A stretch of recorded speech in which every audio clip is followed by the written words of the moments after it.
Ayo, bunaqasi bo'lmagan. Hozir telefonimni ko'tarmaganimda-chi, nima qilardim? Yig'lar edimmi? Yo'q, keyin ketaverarmidingiz qaytib? Iloji yo'q. Xafa bo'lardingiz. Xafa bo'lar. Xayrli kun qizlar. Soat qaranglar, 9-dekabr, soat 12:16. Chet eldan atayin odam soch qildirish uchun keladimi? Kelib yana uchib ketadimi? Mana bu qiz keldi mana. Shuncha sostav yig'ib olganimning sababi mana shu soch. Qizlar soch qaranglar, qanaqa zo'rligini, oltin soch ekan bu qiz. Bu qiz bilan juda ham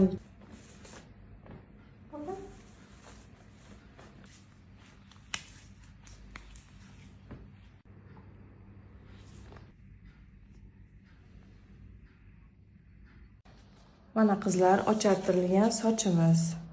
Necha soat vaqt ketdi deb o'ylaysizlar, necha pul bo'ldi deb o'ylaysizlar? Kommentariyaga yozinglar. Qizlar, mana ochartirilgan sochlarimizni postli holati. O'zlaring bitta baho berasizlar. Bizga necha soat vaqt ketdi deb o'ylaysizlar? Sochimizni qaranglar, qanaqangi zo'r. Bez lampa oddiy kamerada olyapmiz. Juda ham chiroyli chiqdi. Yumshoq